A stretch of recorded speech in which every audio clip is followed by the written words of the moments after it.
Hola amigos, ¿qué tal? Stuart here from Spain Speaks with an update video today. We'll go through some of the main newspapers around the country, check out what is happening in the press here today. We'll have a look at El Mundo, El País, El Confidencial, RTVE, the state broadcaster. Then we'll go into the comment section and check out what is happening there. It's not a good day for news here in Spain, especially when it comes to the economy, as the first quarter results for 2020 have just been published, and they're not what the government was expecting. And I'm sure that all of the headlines that we're going to look at in the press today are going to be dominated by that news. So let's get started, and the first newspaper we're going to look at today is El Mundo, and we can see the main headline there on the left: Crisis, the Treasury Department worsens the deficit by 7/10 for this year and anticipates that public debt in 2024 will still be 112% of GDP. And this story comes on the back of another story that broke this morning about the economy and the fact that it has contracted in the first quarter of the year, and the Treasury quickly having to modify their forecasts because of that first quarter contraction. So when it comes to the economy here in Spain, and I think the Eurozone in general,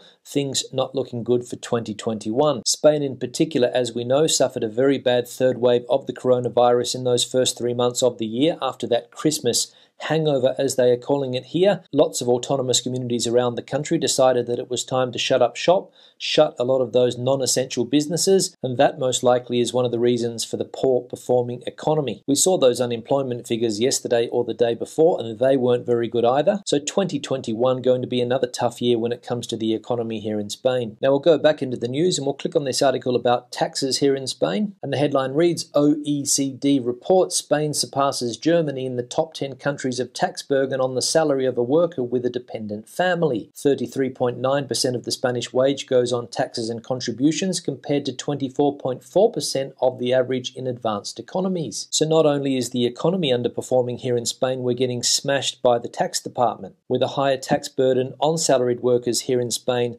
than in countries like Germany. And unfortunately, taxes here in Spain are only going to go up in order to pay for all of the debt that we have accumulated over the last year or so because of the pandemic. So the government, no doubt, is going to continue to squeeze and squeeze and squeeze until there ain't no more juice left in that orange. Now we'll leave El Mundo there, go to El País, and we can see that they're going with the similar story there on the left about the government worsening the forecast for this year. And there's an article here about the European Union economy, so we'll click on that one. And the headline reads: The European Union re-enters recession and loses steam against the United States and China. The Eurozone economy fell by 0.6% during the first quarter due to falls in Germany, Spain, and Italy. So the gap there, as they mentioned, between the European Union economy and those other two big world economies, the USA and China, getting bigger and bigger. Can the European Union bounce back? That is the question. Probably no doubt that it will, but how long is it going to take? Now we'll go back into the news, and there's an article here about AstraZeneca, so we'll click on that one. And the headline reads: Más de 1 millón de personas, more than 1 million people in suspense waiting for the second dose of AstraZeneca. We are in purgatory, somebody says. The Health Ministry and the autonomous communities will decide this Friday what to do with the essential workers who received the first dose. Now, is it just me, or are there other people out there asking themselves the question, why is it taking so long to come to a decision on AstraZeneca? More than 1 million people waiting in limbo, and as we saw, a lot of people suffering at the moment because they just don't know what's going on. Nobody's giving them answers. I saw a comment from somebody last week, I think it was, about the AstraZeneca vaccine. She had received the first dose because she's a teacher, and she wanted to know when she was going to receive the second dose, or if there had been any decisions taken on the matter. But as we saw here, today is going to be the day. So just another example of how slow things work in Spain, unfortunately. Now we'll leave El País there, go to El Confidencial, and we'll have a look at the vaccination campaign, see if there has been any progress as far as that is concerned. And we can see that we've cracked the 9% mark, and now 9.3% of the population have completed their vaccinations. We'll have a look quickly at a couple of autonomous communities, starting in Andalusia. They're up to 9.45% there. Balearic Islands a bit behind at 6.94%. The Valencian community now up to 8.68%. And Madrid has managed to get 7.51% of the population completely vaccinated. Now there's an article here about the COVID digital passport, so we'll click on that one. And the headline reads: Technological mess for the COVID visa. Spain wants to use it in May, but even the EU is suspicious. The government has already commissioned the autonomous communities to develop their certificates and everything necessary against the clock, but Europe does still not have a common position to underpin the project. And just above the headline, they're asking the question, is this a new fiasco like the tracking and tracing app? So when you read stories like this, it's pretty easy to lose faith in the European Union. There still doesn't seem to be a common position when it comes to this green certificate or COVID passport. Difficult to get all of those European countries on the same page. I mean, it's difficult here in Spain to get 17 autonomous communities on the same page. Imagine what it's like to get the European Union to agree on something. And the newspaper asking the question, is this project going to fail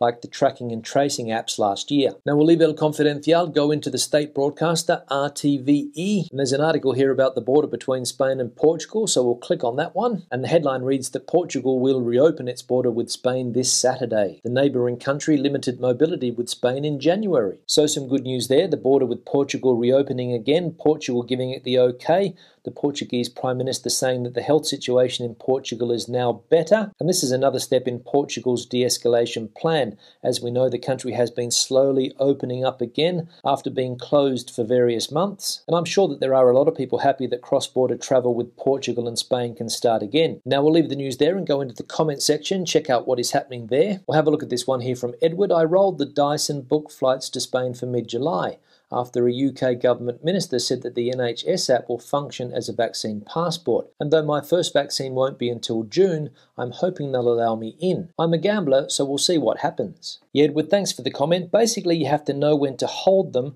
know when to fold them, know when to walk away, know when to run when it comes to booking flights to Spain this summer. To be honest, I don't think there's going to be a problem for mid-July. As we know, Spain is looking to open up the country again this year. They are encouraging people from the UK to book flights. Of course, it's all going to depend also on what your politicians decide. Maybe Spain won't be on a green list. Somebody mentioned in another comment that Portugal is on a green list, but Spain is not currently on that green list, so I don't really know what's happening there. But as I said, by mid-July, I think you're going to be okay. One here from Philip. I'm sure Stuart can take criticism from time to time. I've been a critic at times, but I like his channel and I think he does a great job. I have nothing to do with Spain, but I find it very interesting. It's all part of the game. Good job, Stuart. Yeah, Philip, thanks for the comment. I don't mind a bit of criticism every now and again, as long as it's not abusive criticism. One of the problems we have in the comment section here is that some people like to abuse others, and a few people have crossed that line in the past, but what I do is I don't allow them to comment anymore.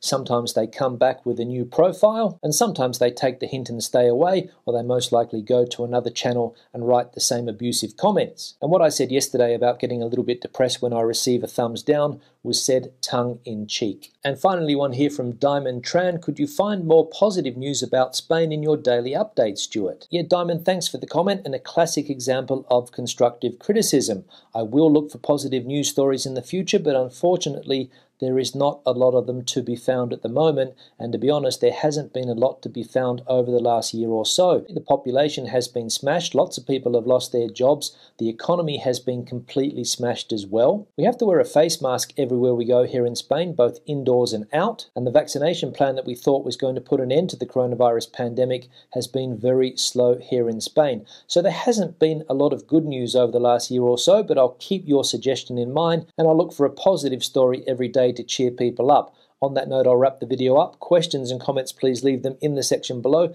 Debate the situation out as you normally do. Give the video a thumbs up if you liked it, thumbs down if you didn't. I'll see you in the next one. Hasta luego.